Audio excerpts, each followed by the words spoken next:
Tracy Stuckrath with Thrive Meetings and Events. And FICP asked me to talk about 3 things that meeting planners should think about when planning their menus.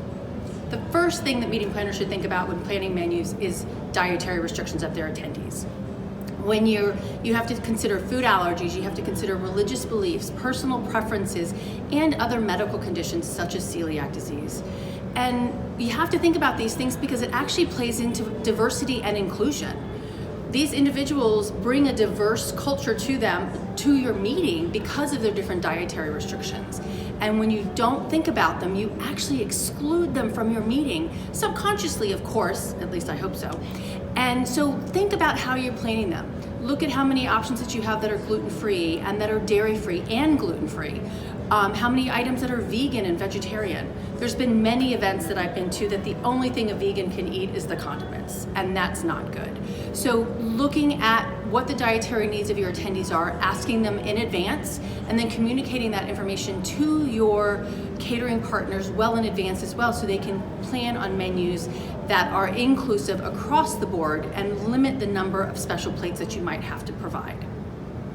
The second thing that meeting planners should think about is food waste and monitoring how much food that you're ordering and how much goes to waste. The UN actually estimates that we waste about 33 to 40% of our food.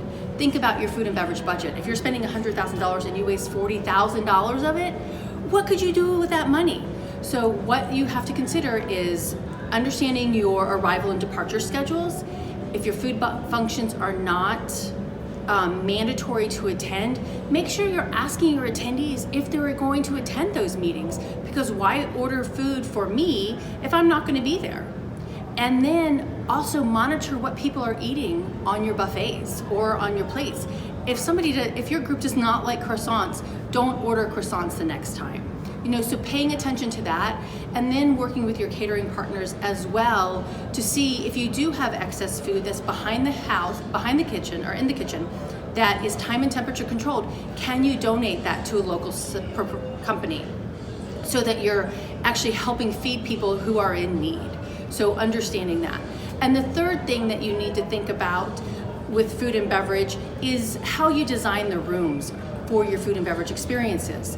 There's many rooms that I go into that people with different disabilities can't actually access the meeting space. Think about, all your rounds with 10 chairs in it. Can somebody in a wheelchair or somebody in a scooter get through that space when everybody's seated? Think about giving them access in advance. The other thing would be thinking about your buffet setups.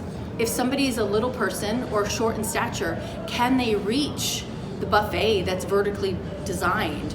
Or if somebody's in a wheelchair or in crutches, do you have somebody on your staff or on the catering team that can actually help serve them so that they can and then take it to the table for them?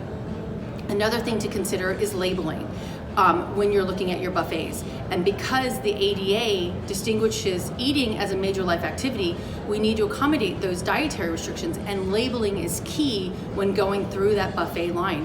What is in the food and what is the food free of? So make sure that you're labeling if it does contain wheat or gluten, and make sure you also label that it's gluten-free or dairy-free and that it's vegan. So again, the 3 things that you should think about when you're planning your meetings for food and beverage: think about dietary restrictions of your attendees and how it provides inclusion and exclusion. Think about the accessibility of your room for those who have different challenges in accessing that food. And then think about the food waste that you can actually reduce and or donate to someone after the fact.